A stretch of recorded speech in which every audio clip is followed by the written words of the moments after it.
Segredos da Escrita apresenta Elgots, Maré Baixa. Autor, Rafael Padrão Marques.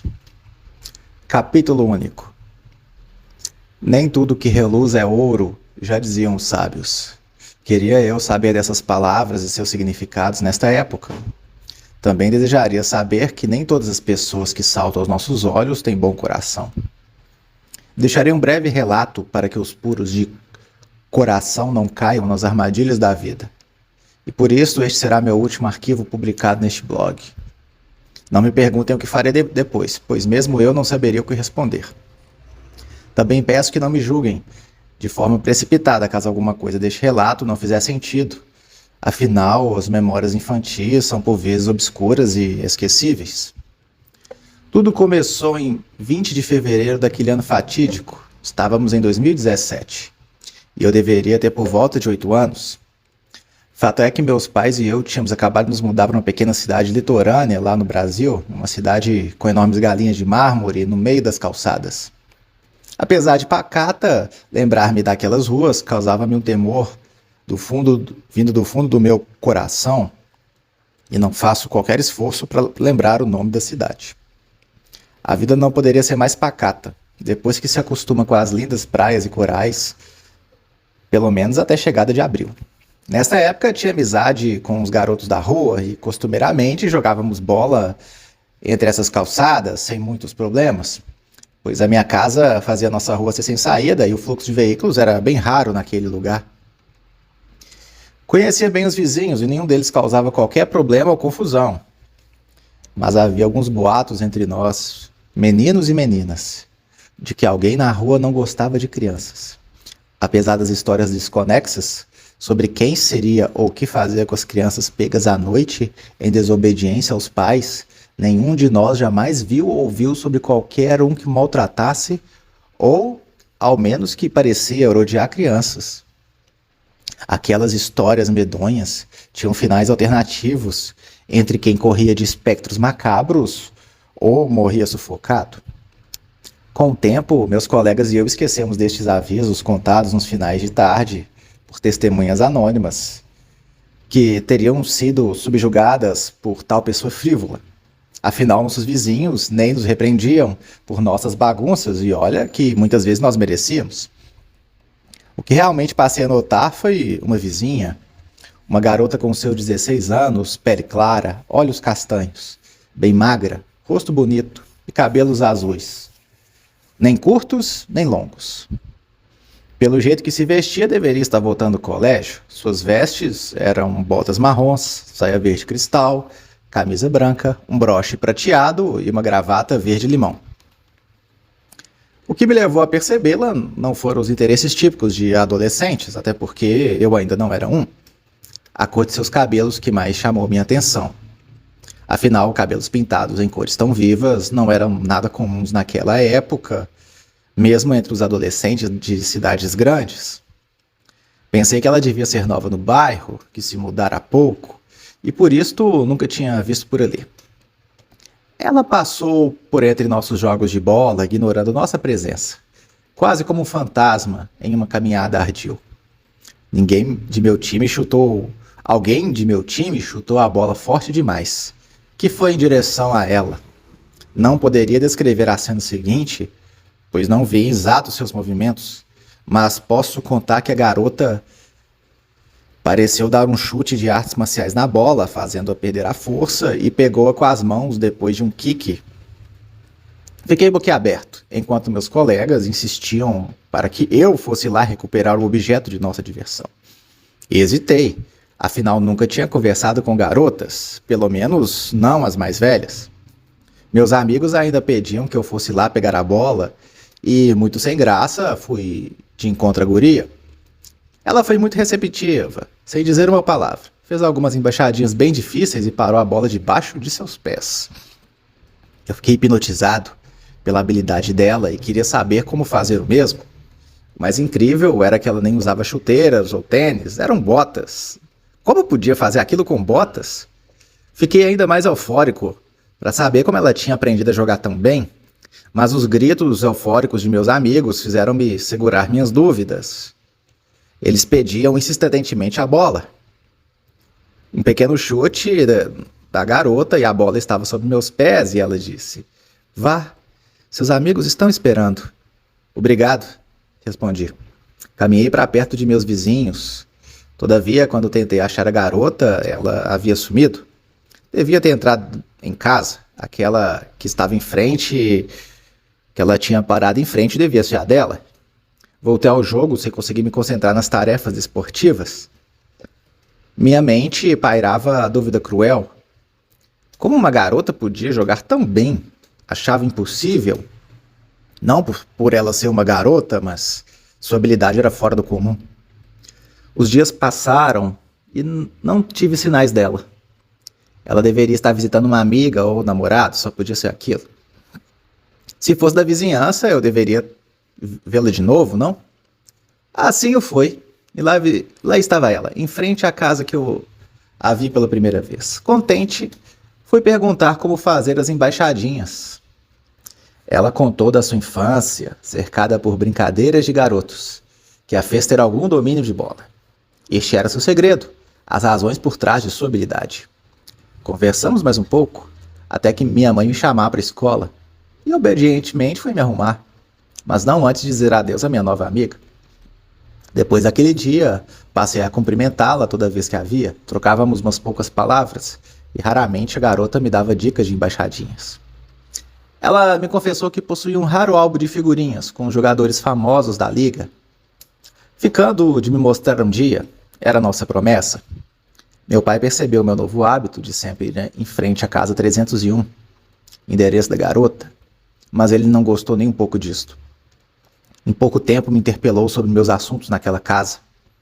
Expliquei do que se tratava, e meu velho não sabia se ficava triste ou ranzinza, expondo as poucas rugas que tinha. Era incompreensível para mim as atitudes de meu pai. Minha mente infantil não cogitava o perigo ou as preocupações dele. De todo modo, ele me proibiu de continuar vendo aquela garota. Em minha inocência juvenil, perguntei o porquê e a resposta de meu pai foi curta. Ir à casa dos outros não é algo que criança deva fazer sozinha? Me prometa, que nunca mais vai se aproximar de lá. Prometi com medo de apanhar. Meu pai nunca encostou a mão em mim, porém suas ações naquele dia eram muito diferentes das habituais. Seus motivos não foram suficientes para que eu soubesse do que se tratava. E como poderia? Era uma criança. Restou me obedecer. Sabia que meu pai tomaria meu videogame e os jogos de bola com meus amigos. Assim, não mais conversaria com a garota ou os meus amigos. O problema era ir para a escola. Eu passava do outro lado da rua e mesmo assim ela chamava meu nome com um sorriso no rosto. "Arthur, bom dia!" clamava ela com toda alegria. Eu cumprimentava de volta e apenas isto, o que a fez mudar seu semblante com o tempo. Já não mais sorriu ao me ver. Tinha certo incômodo em seu rosto, quando era olho no olho. A falta de uma boa explicação para o meu comportamento frio causava isto. Quando achei que ela tinha se cansado, uma surpresa. Ela me parou e questionou os motivos com os quais evitava. Muito sem graça, respondi que meu pai tinha me proibido. A face da garota expressou certa amargura. Sei que ela voltou seu rosto à casa de meus pais e seu olhar, não sei bem como dizer, não parecia o mesmo de antes. Tinha um certo aspecto de fúria neles. Ela nunca mais puxou conversa comigo a partir daquele ponto. Eu também estava inconsolável e a tristeza também entrou na minha vida, ainda mais porque não tinha visto o álbum raro dela. Comecei a perceber que muita gente no bairro a evitava, como se não a visse. Algo bem rude da parte deles. Nos finais de semana, ela sempre recebia seus amigos da mesma idade, sem nunca ter contato com os garotos ou garotas do bairro. Quando a turma dela se reunia em seu quintal, ouvia cantorias agudas e desafinadas de algum idioma que não conhecia. Devia ser irlandês ou alemão. Passaram-se alguns meses, e eu apenas observava de longe, sem contato. Alguns sonhavam em crescer e poder decidir por mim mesmo o que fazer. Certa vez eu brincava na sala com meus carrinhos quando ouvi meus pais cochichando. Em minha curiosidade, fiquei atrás da porta. "Amor, lá está ela de novo. Não entendo por que ela carrega aquela estátua sinistra e a leva para o quintal. Aquilo parece quase um demônio." Não me admira que ninguém goste dela. Olha, lá vai ela, com aquela imagem grotesca mais uma vez. Que é aquilo? Um sapo? Um ogro? Não podemos deixar nosso menino ver aquilo. Como explicaríamos? Voltei para o meu quarto. Finalmente entendi o porquê de meu pai ter me proibido de ver minha amiga. Ele e minha mãe temiam que a moça mostrasse a estátua. Aquele pedaço de metal seria algo assim tão horrível. Acabei por esquecer o assunto com a chegada das provas finais. Entre estudos e brincadeiras, pedi a meus pais para me levarem à praia para comemorar os resultados das minhas provas, já que eu tinha passado em todas. Fomos todos os três juntos até o mar. Minha mãe se deitou para pegar um bronzeado e meu pai foi jogar vôlei de praia com os amigos. Já eu me divertia fazendo castelos de areia com garotos que encontrei na praia. Em algum momento estava entediado e de longe vi minha vizinha. Estava na praia e seus cabelos azuis estavam muito mais longos que antes. Ela vestia um short preto, biquíni azul que cobria o busto e levava consigo uma mochila bem pequena nas costas, daquele tipo que cabem poucas coisas dentro. Duas amigas a acompanhavam, uma de cabelos muito ruivos e outra de cabelo castanhos, da mesma idade e quase o mesmo tipo de corpo que o dela. Olhei os arredores e, como os meus pais não prestavam atenção em mim, fui ao encontro da moça. Puxei uma conversa e ficamos por mais alguns minutos falando sobre coisas tolas. As amigas dela riam por ela estar falando comigo, mas logo minha vizinha as repreendeu. As duas garotas fizeram uma cara falsa de medo, falaram alguma bobagem qualquer e saíram rindo, dizendo que iam procurar garotos sem minha amiga. Minha vizinha não se abateu e foi logo perguntando: Ei, quer ver algo legal, Arthur? Claro! Ela me guiou para longe, até fora dos limites da praia. E em minha curiosidade e temor, perguntei onde íamos. Há um lugar secreto. Só eu conheço. Promete que não conta a ninguém? Prometo. E tenho palavra, disse orgulhoso. Você vai gostar, tenho certeza. Caminhamos muito, ao menos achei ser muito, já que meu corpo era pequeno. Minha amiga parecia mais cansada que eu.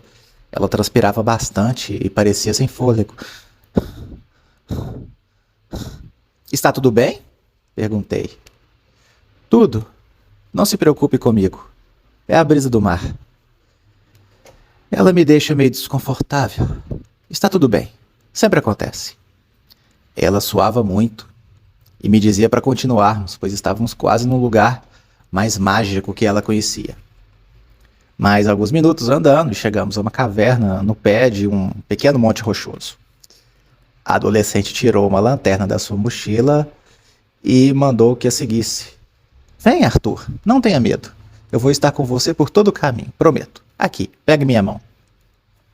Confiei nela e entramos em uma passagem que estava um pouco submersa na água. Bem pouco, apenas nossos pés.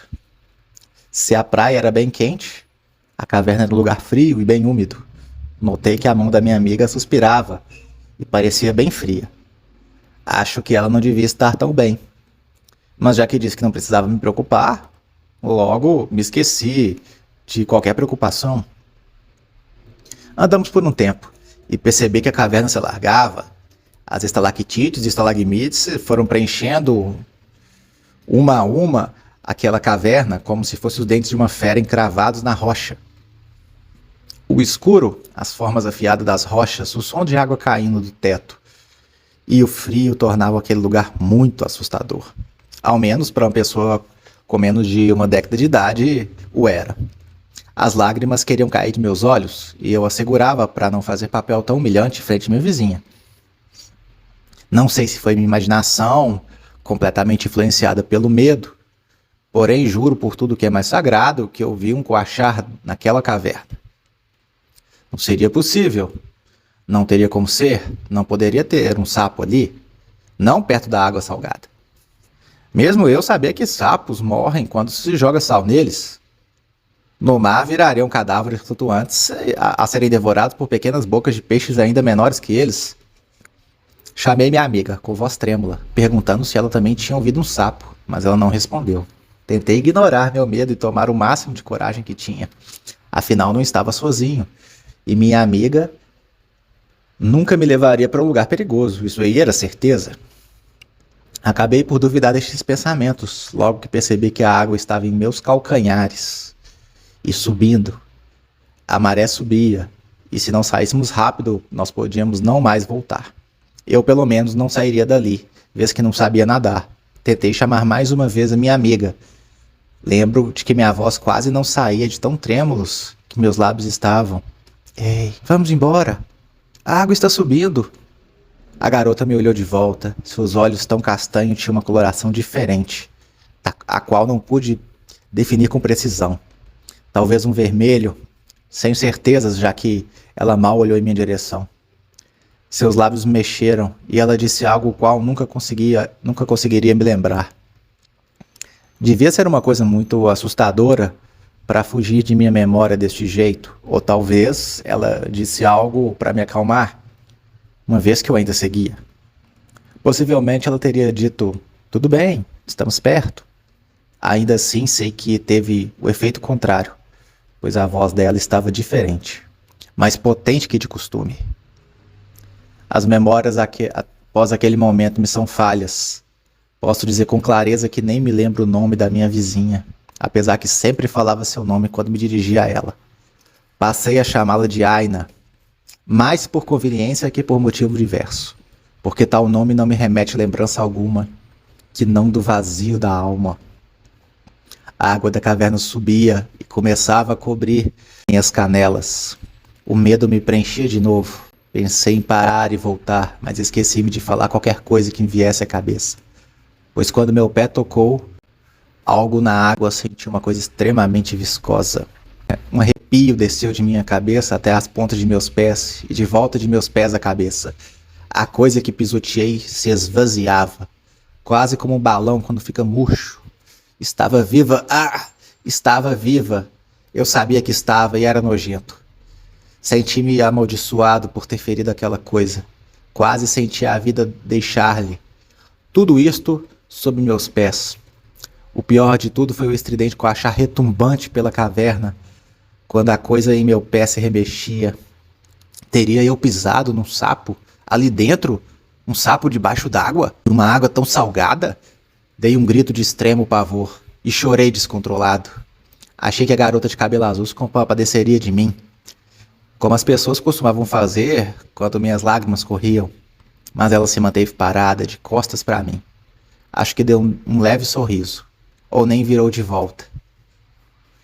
Continuando, fomos andando com a lanterna à frente, como se estivesse sendo atraída por algum tipo de força mística que a empurrava mais para dentro. Aina, não vá, vamos voltar. Sei que ela falou algo. Que pisei um pepino do mar, algo inofensivo, e mandou-me parar de chorar.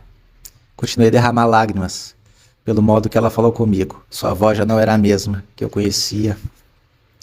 Eu a seguia. Não porque queria, e sim pelo medo de ficar sozinho naquele lugar escuro e demasiadamente grande para uma criança da minha idade. Movi minhas pernas e continuei a seguir Aina. Não queria ficar para trás com algo em nosso encalço. Segurei na cintura dela, na altura do umbigo. Seu corpo fedia. Não pensei muito sobre, apenas devia ser o cheiro da caverna e da maresia. Nada demais, repetia para mim mesmo. Passamos por um lugar que estreitava-se, afunilando, e ao passá-lo finalmente chegamos a um lugar mais aberto, onde luzes vinham do teto e enormes colunas de pedra sustentavam o lugar. Elas eram cinzas, feitas de material que nunca tinha visto. Havia estatuetas aqui e ali, quebradas como figuras monstruosas de corpos andrógenos. Apesar do corpo se parecer com algo não humano, seus rostos eram cobertos por máscaras, algo que é o inverso do que vemos no Egito. Naquele recanto, as estalactites e estalagmites se uniam, turvas. Estranho demais a uma formação natural. Mas parecia que tinham sido pensadas como sustentação de um teto furado sobre nossas cabeças. Convencido de que aquele lugar era um resto do que um dia foi uma grande civilização, fiquei feliz por estar ali. Era o que Aina queria me mostrar. Um lugar especial, um lugar esquecido pelas areias do tempo. Decadente pela falta de habitantes, vindo de eras esquecidas pelos homens. De alguma forma, eu sabia um pouco do que tinha acontecido, pois as paredes encantadas daquele lugar sussurravam e pediam socorro. Por quê? O que poderia ainda estar ali após vários milênios, Quando parei de olhar para as estátuas, notei uma elevação de rochas, e acima dessas um grande trono imponente. Aina abaixou a lanterna e apontando para o chão sem perder de vista o trono. Ela parecia hipnotizada por ele, e ao redor do trono, as paredes ao fundo, tinham estranhos e profanos hieroglifos que não tinham a mesma idade daquelas estatuetas e paredes. Alguém tinha invadido e tomado aquele espaço depois de uma guerra nunca antes vista por olhos humanos. Deixei de ouvir os sussurros emanados pelos ventos e senti a água vibrar, quase como se uma diminuta corrente elétrica passasse por ela, ouriçando minha pele. Olhei os meus pés e vi movimentos e vibrações de algo que serpenteava em meio às minhas pernas. Um tipo de enguia? Seria impossível definir, já que as águas naquele lugar eram escuras, mesmo com a grande presença de luz naquela galeria natural. Tentei avisar Aina do perigo, mas meus braços que circulavam sua fina cintura se soltaram de repente, com uma expansão rápida da barriga da garota. Senti-me confuso, sem saber o porquê de minhas mãos abandonarem Aina, quase que por vontade própria. Sei que ela não as tocou para retirá-las. O pior veio pouco depois, com o achar maligno que ecoou pela galeria, mais potente e mais grotesco que antes, com tons graves e repulsivos, com uma melodia fúnebre mal tocada. Aquele som fez as paredes vibrarem. Aina derrubou sua lanterna na água e, se ajoelhando logo em seguida, soltou um grito odioso a plenos pulmões, como se dando as boas-vindas a algo presente, não em corpo, mas em alma. A garota estava no breu, não mais a via, tão nítida como antes. Sei que sua silhueta em sombras estava diante dos meus olhos, enquanto ela andava para frente. Ela foi abrindo seus braços, quase como sem cruz, e seu cabelo parecia se mexer na escuridão. Ela ficou parada, dando um estranho e pontiagudo sorriso de satisfação. Seus olhos pareciam pequenos e brilhavam vermelho. Ela deixou o corpo cair na água, boiou por um tempo, e seu corpo se afundou, sumindo no meio da escuridão. Ouvi um arrastar pelas águas, que agora chegavam a meus joelhos infantis. O terror me imobilizou. De meu nariz saiu um ranço, e quando ouvi algo bater na água, como se fosse uma barbatana, mais que depressa peguei a lanterna e apontei em todas as direções. Cada canto parecia vir pequenos traços de movimento, sem nada à vista, no entanto. Algo estava submerso bem ali, mas não aquilo que me surpreendeu tanto quanto a percepção de que as paredes estavam vivas. Era como se fossem feitas de tentáculos, inúmeros deles, que vibravam em perfeita sintonia, formando uma só coisa, uma estrutura arredondada. Era como sanguessugas, que se grudam na pele e não mais a largam. Mas aqueles seres se agarravam nas rochas, formando grandes arcos gelatinosos e cinzas. Tinham guelras e também barbatanas transparentes. Eram como peixes cobras se mexendo de um lado para o outro sem sair do lugar. Não via suas cabeças e nem sei se tinham na verdade. No fim, meu único intuito era sair dali o mais rápido possível. Aina, vamos embora, vamos embora! Supliquei na escuridão na esperança de alguma resposta. Eu tinha me esquecido de que ela não estava mais do meu lado. Poderia a criatura submersa ter predado minha amiga sem eu perceber? Estava sozinho e perdido na companhia daquelas criaturas horríveis que faziam apenas se mexer nas paredes, vibrando e cantando melodias que nenhum humano ouviu quando deuses caminhavam pela terra e seus súditos ofereciam sacrifícios vivos. Eu vi as roupas de Aina, rasgadas, sendo levadas pela correnteza para fora da caverna. Consegui pegar sua camisa branca, chorei desconsolado por perder minha amiga. Meu luto não era tranquilo, porque quanto mais eu chorava, mais os malditos peixes cantavam entusiasmados por meus lamúrios. Indignado, levei a luz da lanterna às águas profundas, enquanto gritava por Aina, e eu vi uma cauda se mexer no raio de luz da lanterna. E um último coacho surgiu, vindo debaixo das águas salgadas, fazendo os peixes vibrarem novamente. Corri em desespero para as rochas à minha frente, querendo sair da água. A situação estava mais difícil do que pensei. Meus pés vibravam por conta própria, e minha pele deu-me a dica do que estava ao meu redor. Não era apenas nas paredes, no chão. Tinha vários deles, das criaturas que ali habitavam à espera de seu Deus ou de seu sacerdote. Livrei-me do que segurava os pés enquanto tentava ir para o raso das pedras. Algo se aproximou de mim vindo pelas águas, e era bem maior do que os peixes que me retiam. Escalei as paredes e subi até dar de cara com o trono, onde achei estar seguro. Aquele assento não era comum, era muito antigo, feito de jade escurecida e adornado com ouro. Tinha muitas pernas, uma base circular para o assento e o encosto começava gradativamente a diminuir e afunilar-se, se dividindo em dois, como se fossem suportes aéreos para duas grandes telas. A excentricidade da forma não era o que mais chamava atenção, e sim o tamanho daquela cadeira esculpida em jade. A envergadura daquele assento não era proporcional a um corpo humano. Nem mesmo deitado um homem caberia naquilo. Era como se tivesse sido construído para algum tipo de deus outrora esquecido.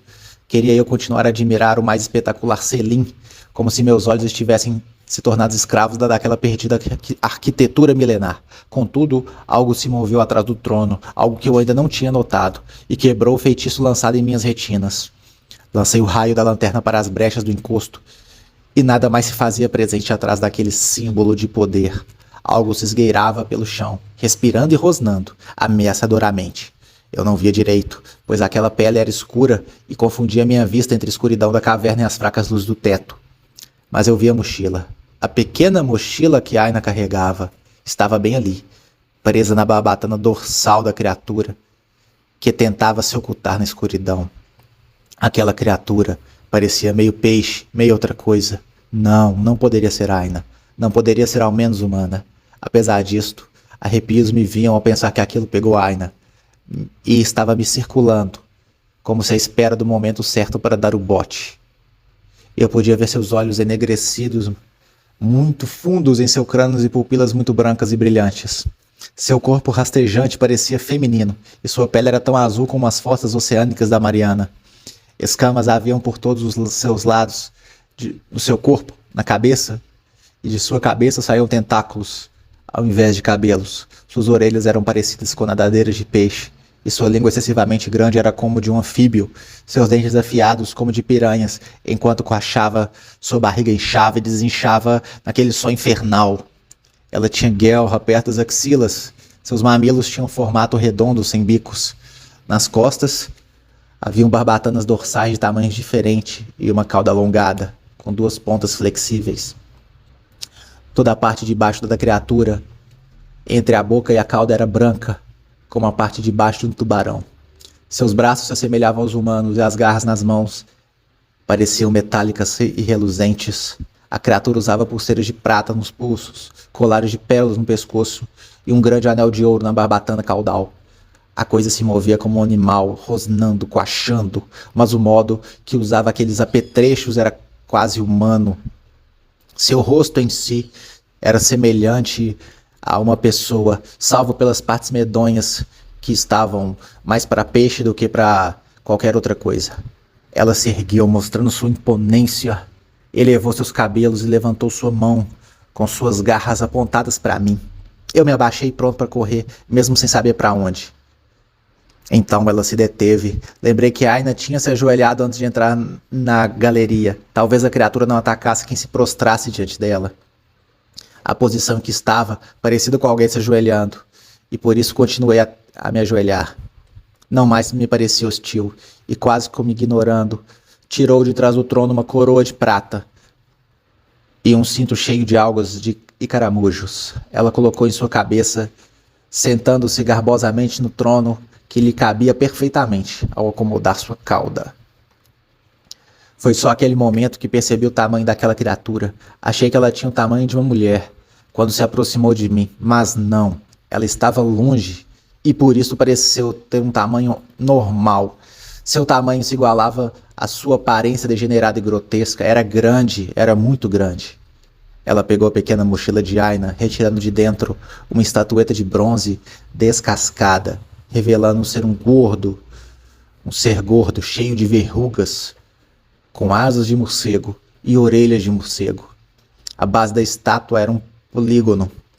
A criatura encaixou na base de apoio das mãos do trono e girou a estatueta como se ela fosse uma chave para uma fechadura milenar. Parte do teto caía em poeira, depois musgo e finalmente pequenas pedras que se desprendiam. As rochas sobre nossas cabeças foram se abrindo vagarosamente, como se fosse algum tipo de como se fosse algum tipo de máquina, onde uma estrutura de metal entrava nas rochas. Acima de nós estava o céu, coberto por nuvens negras e turvas, cuja única luz provinha de uma lua minguante que nos banhava com seus raios fúlgidos. Eu não compreendia. Estava de manhã quando entramos na caverna e faltavam muitas horas para o pôr do sol. Ainda assim, lá estava o céu noturno e o clima úmido próprio das noites mais sombrias. Um portal? Aquilo era um portal? A rainha Marinha tomou a estátua em suas mãos e apontou para a lua, e num coachar misturado a gritos estridentes ela clamava por algo. Meus olhos não viam, e quando dei por mim estava preso na cauda do monstro, que continuava seus clamores à lua. Tentei lutar, sabendo que se não fizesse nada seria meu fim, mas quanto mais o fazia, mais a rainha esquecida me apertava com sua cauda. Meus gemidos pareciam estimular as criaturas presas nas paredes da galeria, que soltavam ruídos maquiavélicos, como se satisfeitas com a minha tortura crepuscular. Apesar de todo o ruído auditivo, o som das asas batendo chegava aos meus ouvidos. Asas vindo de algum lugar, asas vindo daquele portal. Com muita dificuldade por estar prensado pela rainha Górgona, consegui olhar para cima, quando notei uma criatura de envergadura ainda maior que todas que tinha visto até agora. A coisa era como um grande morcego, de pescoço muito alongado, que pairava pelos céus, vindo em direção à cratera aberta pela Górgona. A colossal criatura tapava a lua atrás dela e soltou um guincho estridente bem longo, que fez toda a caverna tremer. Mesmo os peixes agarrados nas viscosas paredes se soltavam a centenas de tão poderoso grasnado da criatura.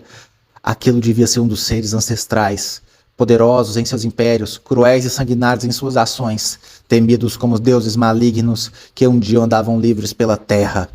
As paredes, que antes me contavam seus segredos ocultos, agora gritavam em desespero com a chegada do poderoso Anunga, o terror dos céus. A coisa pousou sobre a fenda aberta. Seu peso tremeu toda a estrutura do lugar. Ele não olhava para nós. Mesmo assim, a Górgona se prostrou perante a criatura, elevando-me como se oferecesse a ela. A coisa tinha duas patas traseiras muito finas, cujos joelhos voltavam-se para o alto, enquanto não voava. Suas asas eram como as de morcego, subdivididas em muitos dedos excessivamente alongados e grossos, cuja mais forte deles tinha uma forma de gancho e sustentava a parte dianteira no chão.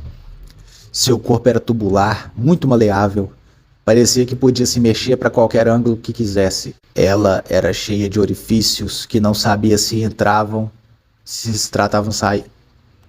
A criatura era cheia de orifícios, que eu não sabia que caso se tratasse de narinas ou não. Não havia diferenças entre a cabeça e o pescoço. O corpo era um tubo vivo, mas seus olhos eram pérolas vermelhas brilhantes, 4 de cada lado, com traços horizontais, pretos como pupilas. Da sua boca saía meia dúzia de tentáculos, e debaixo de suas costas dois tubos de alimentação em sonhos cilíndricos. Olhar dentro dos globos oculares da criatura era contemplar o horror na sua forma mais plena. A fúria e a morte eram tudo que refletiam da criatura. Ela trazia consigo os maus agouros, maiores que os dos 7 infernos. Estar em sua presença causava um pavor tão terrível que congelava meus ossos. Sentia meus dedos prontos para se desprenderem de minhas mãos, assim como não sentia mais nada das coxas para baixo. Eu não perdi o sentido do tato por causa da Górgona, e sim por causa do ser ancestral à minha frente. Nem tinha percebido que não estava mais sendo contido pela cauda da rainha Górgona, que havia se ajoelhado em completa submissão àquele que estava rente a nós. Mesmo com pouca idade, eu sabia que a fome e a sede de sangue da criatura, uma gula sem igual, parecia querer devorar todo o universo. Da sua boca foi proferido uma espécie de soneto estridente incômodo, como se uma caixa de som gigante sofresse interferência. Esta era a voz da criatura, uma voz pavorosa que levava ao fim de tudo. Seu último guincho abalou os firmes pilares que seguravam a galeria natural de rocha. Uma grande ironia do destino, o tal Deus à minha frente era tão grande em poder que nem o lugar que escolheu para se banquetear conseguia ficar de pé em sua presença, e queria enterrar-lhe. Ele se preparou para alçar voo, mas não poderia deixar sua refeição para trás, e por tal motivo veio em minha direção, ávido por minha carne fresca. Um de seus tentáculos que saíam da sua boca, que tinha quase meu tamanho e altura, veio para me capturar, mas repentinamente um feroz jato de água cortou fora, evitando que a coisa pecasse. O monstro recuou ao sentir a dor, A rainha Górgona, acertada de raspão pelo jato, se viu ferida e fugiu para longe em meio das águas, se arrastando para os fundos das cavernas. Os estranhos peixes não mais estavam visíveis, ao que tudo indicava eu estava sozinho contra a criatura, enquanto a maré subia cada vez mais. Não sei se narrei com esmero os acontecimentos a partir daqui, pois foi tudo rápido demais para que acompanhasse com exatidão. Mas sei que algo pulou para fora da água. A coisa que tinha visto desde o começo nadando nas águas calmas da caverna, e que até ali permaneceu oculta, havia saltado da água, uma coisa marinha, feia e grotesca. Parecia um híbrido entre humano e cavalo marinho. Tinha vários tons de cores rosados pelo corpo e vários tubos saindo do mesmo. Este novo sujeito me abraçou e mergulhamos para dentro da maré alta da caverna. E creio termos saído sem ser notados pelo ser ancestral, que ainda sentia a dor do tentáculo perdido e a caverna ainda caía sobre ele. Uma coisa que me chamou a atenção na criatura que me agarrava, qual foi a única coisa que consegui ver com nitidez, foi sua boca, tão fina, capaz de esguichar tal pressão de água. Teria ela uma potência espetacular para expelir de seu ventre água com pressão suficiente para cortar aquela criatura quase divina que me ameaçava. Peguei-me sem ar, me afogando naquele cálido abraço. Despertei na praia, com as ondas noturnas sacudindo meu corpo e a água salgada entrando pela minha boca. Quando finalmente consegui me levantar, vi um grande corpulento ser seguido por criaturas menores migrando em direção ao alto mar. Foi a última coisa que vi naquele dia, antes da fraqueza me fazer desmaiar mais uma vez. Acordei com os primeiros raios de sol da manhã. Estava em casa, deitado na minha cama. Meu corpo doía, e quando tirei os lençóis de cima de mim, senti queimaduras arderem como nunca antes tinha sentido. Meus pais pensavam que eu estava queimado de sol, mas eu sabia muito bem que não. Onde doía, onde o sol estava marcado em minha pele, tinha uma forma circular. Na verdade, digo que parecia que o sol havia batido somente onde a rainha Górgona havia me apertado com seu rabo infernal. Também notei que as queimaduras não melhoravam ao passar cremes e derivados. Tive que ser levado ao médico que recomendou o tratamento para queimaduras por água viva. Sim, as queimaduras eram de origem biológica e não de insolação. Minha mãe questionou para onde eu tinha ido e o que eu tinha feito. Decidi contar a verdade, ainda que um severo castigo me esperasse. Contei sobre a garota de cabelos azuis, a estátua macabra e as estranhas criaturas que encontrei naquela caverna odiosa. Ela desacreditou na maior parte da minha história, mas ela queria acreditar que alguém pudesse ter me levado à caverna. Porém, seu relato foi ainda mais perturbador que qualquer outra coisa que poderia ter ouvido. Contou-me que não havia na vizinhança nenhuma garota de cabelos azuis, frequentando ou morando no nosso bairro. Eu não aceitei. Repeti o quanto podia sobre ela, seu nome, sua aparência, suas roupas. Meu pai, diante da minha birra, me confessou que, nas últimas semanas, eu estava tendo uma mania estranha, a de ficar parado na porta da casa de Dona Aina, uma senhorinha muito solitária, que nunca saía de casa por medo de assaltos. E esta nunca conversava com ninguém, e nunca chegou a trocar uma palavra comigo. Abalado com as novas descobertas, me revoltei contra meus pais e queria provar a eles que minha amiga de 16 anos existia. Fui questionar meus amigos um a um sobre o dia que conheci a garota, o dia que jogávamos bola na rua. Mas ninguém, absolutamente ninguém, a tinha visto, nem naquele dia e nem nunca. Assim ganhei a fama de mentiroso entre as crianças do bairro. Por minha vez, não tinha desistido. Eu sabia que tudo tinha sido real.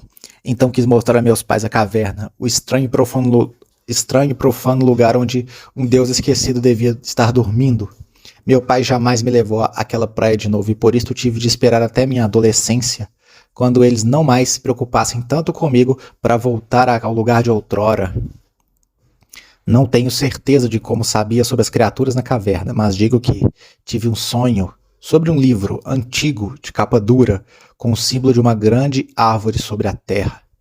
Achei tal livro em um antiquário, lá em minha cidade, o estranho Sekhmet, o livro que atrai as pessoas para si.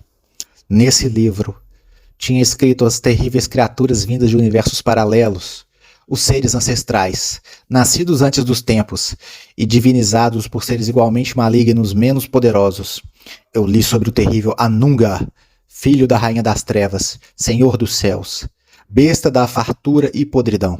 Suas seitas louvavam-no com banquetes canibais, onde os pais devoravam suas crias em nome da criatura. Contra tais abominações tínhamos os Elgoths, protetores do cosmos, das raças mundanas, que resistiam ao mal. Seguidores do Deus verdadeiro, junto a si sempre havia os Goths, seus irmãos e amigos mais fiéis. Os Goths se destacavam por suas virtudes e por elas sempre atuavam. Entendi que meu salvador era um Goth e por isso não pôde fazer mais nada além de salvar-me do perigo iminente. A ele sou grato pelo gesto. Contudo, ainda queria provar que a leitura quase bíblica do Sekhmet e minha terrível experiência não eram meras ilusões de minha meninice. Não desisti do meu objetivo e aos 15 anos convenci a meus amigos a darmos um rolê na praia e explorá-la. Enquanto eles achavam graça e novidade em tudo, eu os guiava até a caverna sem que soubessem. Não que desconfiasse da verdade daquele dia, porém queria que pessoas pudessem testemunhar que também virou caverna.